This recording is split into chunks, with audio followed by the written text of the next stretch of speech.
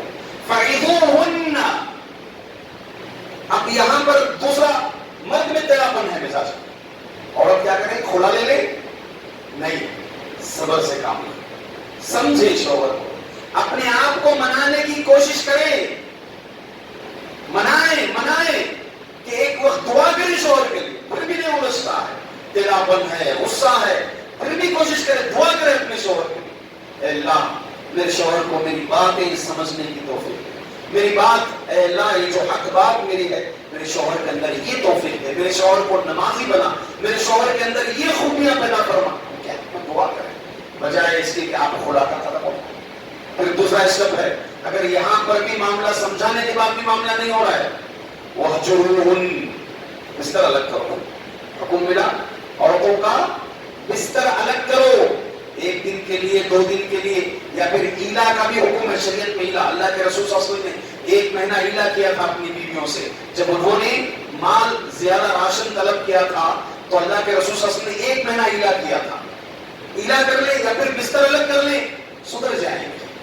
اگر یہاں بھی معاملہ نہیں ہو رہا ہے تو تھوڑا کیا کریں، ڈانٹ ڈپٹ کر کے ہلکے سے مار سکتا ہے شوہر، چہرے پر بھی نہیں، ہلکے سے مار سکتا ہے. یہاں بھی معاملہ نہیں سدھرا تو اپنے خاندان میں کا ایک نیک آدمی، انصاف پسند آدمی، پھر عورتوں کے گھر خاندان میں کا ایک انصاف پسند آدمی، دونوں آئے اس معاملے کو سلجھائیں. وَإِنْ خِفْتُمْ شِقَاقَ بَيْنِهِمَا فَابْعَثُوا حَكَمًا مِنْ أَهْلِهِ وَحَكَمًا مِنْ أَهْلِهِ. اس میں کا ایک حکم آئے، اس میں سے ایک حکم آئے، انصاف پسند ہو. اب یہ سلیکشن کیسا ہوتا ہے؟ جو روڈی قسم کا، چرب زبان قسم کے ہوتے ہیں ویسے آدمی کو چنتے ہیں. برابر کا کچھ وہ جو ہے معاملے کو جانتا ہی نہیں، ایسے آدمی کو جو گالی گلوچ کرتا ہے، روڈی قسم کا ہوتا ہے، ایسے آدمی کو بٹھاتا ہے. اب دوسرے آدمی کو بھی معاملے کو کچھ نہیں جانتا، ایسے آدمی کو بٹھاتے ہیں جو چرب زبان ہوتا. معاملہ کیا ہوتا ہے، کبھی کبھی خود کے شوہر کی پٹائی بھی ہو جاتی ہے، یا پھر جو ہے بیوی کو شوہر کے سامنے گالیاں سننی پڑتی ہے. پھر کل کا دن وہی شوہر ملے، وہی بیوی ملے، سنا ہو گئی بات میں اچھا لگے گا کہ ہمارا شوہر ہمارے میرے خاندان والوں کے پاس مار کھایا؟ کل اچھا لگے گا کہ اپنے خاندان کے والوں کے سامنے اپنے شوہر کو لائے.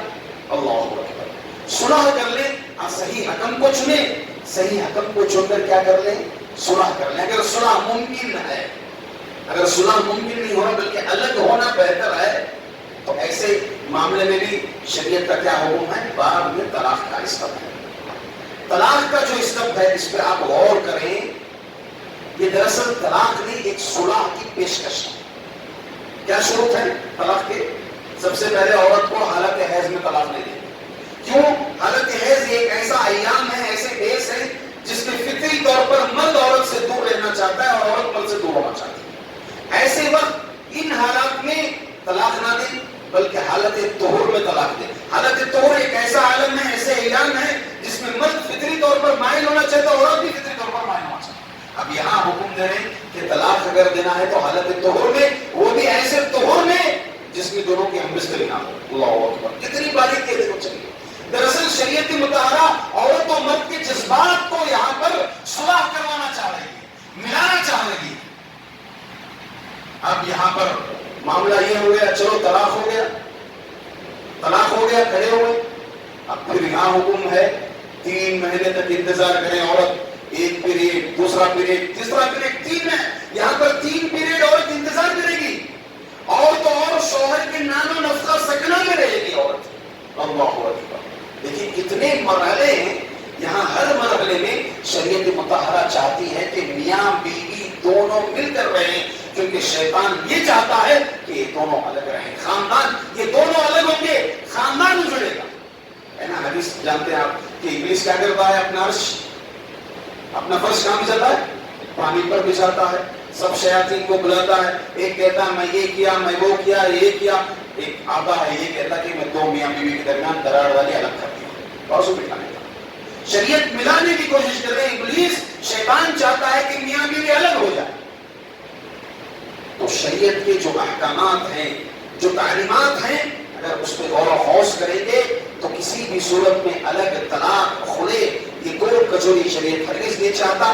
یا تو یہ صلح ہو یا پھر جو ہے اچھے طریقے سے سراحن جمیلہ کے تحت شریعت کی روح سے وہ الگ ہو اور اس کے پورے رولز ہیں. ایک اہم چیز، ایک اہم مرحلہ، عورت جب گھر میں رہتی ہے تو پڑوسیوں کے ساتھ اس کا معاملہ کیسے ہونا چاہیے. 1-2 حدیثیں بول کر میں اپنی بات کو ختم کر دوں گا. پڑوسیوں کے حقوق ہیں. دیکھیے ایک مسلمان ہو پڑوسی تو یہاں پر 2 حق ہو گئے، ایک اسلام کا اور دوسرا پڑوسی کا. تیسرا پڑوسی ایسا پڑوسی ہے جو رشتہ دار ہے، مسلمان ہے اور پڑوسی. تو یہاں پر اس کے کتنے حق ہو گئے؟ 3 حق ہو گئے. پڑوسی کے حقوق یہ ہیں کہ ہماری طرف سے اس کو تکلیف نہ ہو. اگر اس کی طرف سے ہم کو تکلیف ہو تو ہم صبر کریں. ہماری طرف سے اس پر زیادتی نہ ہو. اگر اس کی طرف سے ہم پر زیادتی ہو رہی تو ہم کیا کریں؟ صبر کریں. اس کے لیے بہت بڑا مقام ہے. اللہ تعالیٰ 3 لوگوں سے محبت کرتا ہے. اس میں سے ایک وہ آدمی یا وہ عورت جو اپنے پڑوسی کی اذیتوں پر صبر کرے تو اللہ تعالیٰ کی محبت اس پڑوسی پر، اس آدمی پر، اس عورت پر لازم ہو جاتی ہے. یہ رمضان ہے، کھلانے پلانے کا مہینہ ہے. کئی پڑوسی آ رہے ہیں کون کے ہمیں جانتے نہیں، ان کے گھر سے ہم نہ افطاری آتے ہیں، ہمیں خالی ان کو دیکھو گے. یہ برابری ہوگی، یہ برابری ہوگی، برابری نہیں کرنی. آپ نہیں جانتے ہیں، آپ سے وہ مرا ہے، آپ کو کبھی سلام نہیں کیا ہے، آپ تقدم کریں. السلام علیکم، بتا کا سامان پہنچے.